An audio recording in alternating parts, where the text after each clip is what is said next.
Oke, aman. Udah aman nih. Yuk, talu. Tunggu baju. Talu. Oke, ya. Yang live udah belum? Udah aman. Balik. Ayo mulai Mas Arif buka. Bang, mungkin hari ini agendanya apa?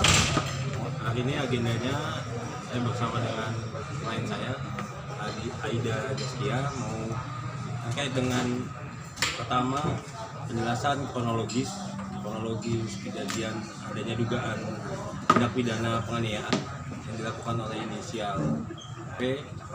Yang kedua terkait dengan hal-hal yang sudah disampaikan oleh saudara P yang mana hal tersebut tidak benar yang akan dijelaskan lebih lanjut oleh klien saya Aida Jaskia. Oke Teh, apa aja yang mungkin bisa disangkal pernyataan dari apa ya? Putri? Dia bilang kan saya yang melakukan penganiayaan terhadap saudari Putri, tapi saya cuma bisa ketawa aja gitu loh, karena semuanya sangat-sangat membalikkan fakta gitu loh, karena kenyataannya semuanya tidak seperti itu. Bahkan yang sangat disayangkan adalah saksi yang dicantumkan dalam pelaporan di Polda tersebut, saudari Adi, itu tidak ada di tempat. Yang ada adalah kedua anak saya, yaitu Reno juga Aleta, yang menyaksikan bagaimana seorang ibunya dianiaya dan sampai berteriak untuk meminta tolong supaya memanggilkan security di lantai 1 supaya melerai pertengkaran kami berdua. Nah, apa aja kan yang mungkin salah satunya soal adanya kecemburuannya dari pihak Teh Putri mengatakan seperti itu. Kita kembalikan lagi kepada teman-teman media, kepada masyarakat banyak gitu loh. Saya kan sudah pernah cerita waktu pelaporan saya di Polres Jakarta Pusat ya, bahwa saya berseteru karena Putri coba mengingatkan bahwa masalah rumah tangga sahabat kami yang memang seharusnya tidak terlalu harus ikut campur kan gitu loh, karena kan itu rumah tangga orang lain gitu loh. Tapi kok sampai semarah itu, sampai seemosi itu gitu loh. Jadi silakan berpersepsi sendiri, apakah itu cemburu ataukah apa jenisnya gitu. Aku boleh sambil baca karena ada beberapa sama. Ini musim aman nggak nih? Aman. Iya musik. Aman.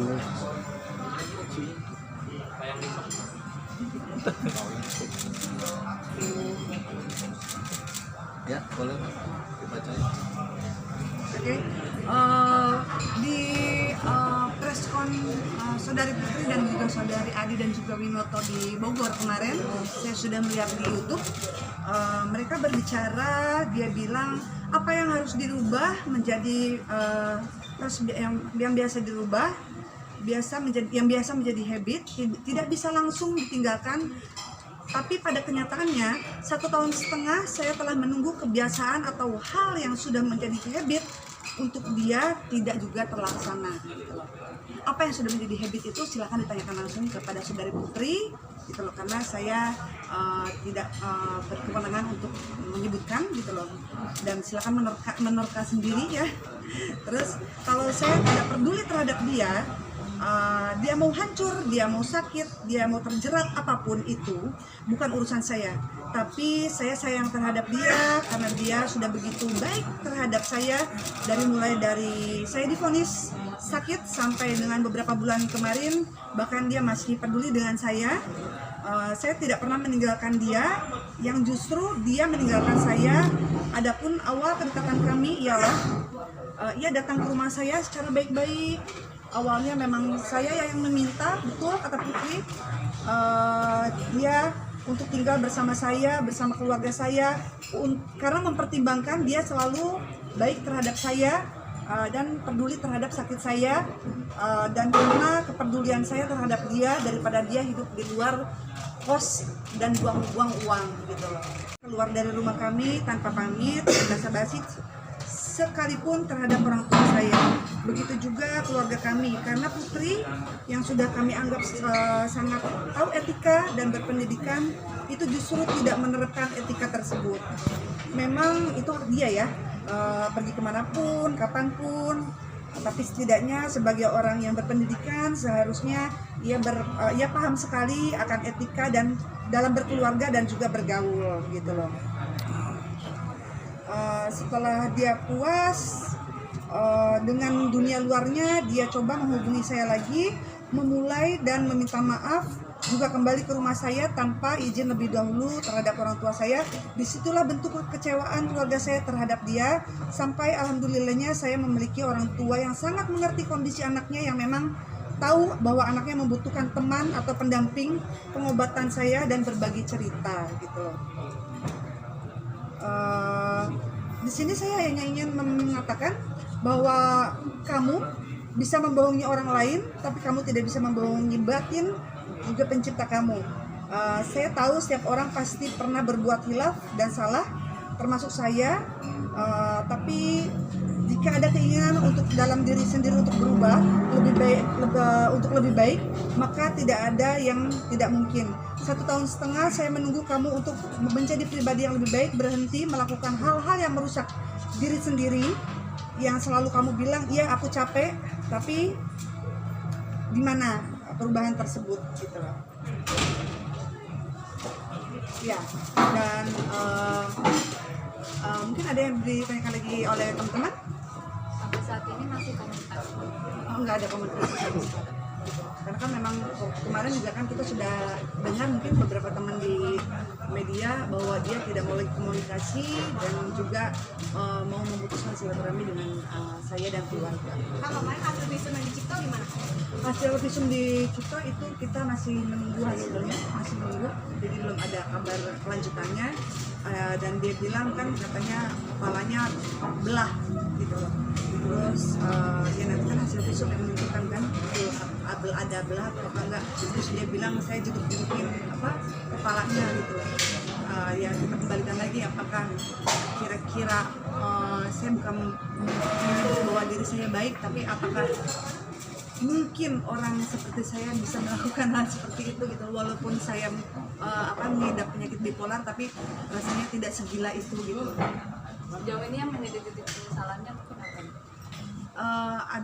Adanya perseteruan tersebut sih gitu loh. Kenapa itu harus terjadi, padahal kan itu bisa diselesaikan secara baik-baik sebetulnya, tapi karena emosi dia yang tidak terkontrol dan banyak hinaan juga, pembicaraan yang memang sangat menyakiti hati saya, sampai akhirnya saya dilepas kontrol, tidak bisa lagi memaafkan dan mentoleransi apa yang sudah dia perbuat terhadap saya. Hinaan apa sih kan yang dikatakan oleh? Ya dia bilang katanya lebih baik daripada lo ngerebut suami orang, lebih baik lo melacur. Jadi dia memerintahkan saya untuk melacur gitu dari situ. Dan saya membiarkan, dia bilang saya coba merebut handphone saya, kalau nggak ada apa-apa ya kenapa masih takut, handphonenya diperiksa, dia bilang gitu kan. Saya nggak takut, lebih 1 jam dia pegang handphone saya biarin. Tapi setelah keluar kata-kata itu saya tidak terima, baru saya bilang udah cukup, kembalikan handphone saya, dan itu adalah hak saya. Kita berebut handphone dan disitulah terjadi penganiayaan. Nah, Putri sendiri bilang katanya Teteh juga melakukan penganiayaan ya, makanya dilaporkan juga pasalnya dengan pasal yang sama 351. Nah, memang kejadiannya memang ada saling menganiaya atau gimana Teh? Putri itu fisiknya kecil. Saya ini mungkin bisa dilihat kalau teman-teman kemarin sudah ketemu sama Putri, lebih besar daripada Putri ya. Kalau secara logika saya bisa melawan Putri dengan mudah gitu. Tapi saya ini masih punya otak gitu loh. Saya tahu dia pengacara, dia akan main hukum, dan saya punya rasa sayang dan kepedulian terhadap dia. tidak mungkin saya melakukan hal yang tidak seharusnya saya lakukan, dan biru-biru yang ada di tangannya itu adalah cara saya untuk membela diri gitu loh. Cara untuk saya membela diri karena apa? Sebelum kejadian ini itu pernah kepala saya sampai benjol banget, dan dia coba membujuk saya, mengkompres kepala saya dengan es batu, terus berusaha untuk supaya saya tidak melaporkan dia ke kantor polisi karena demi nama baiknya.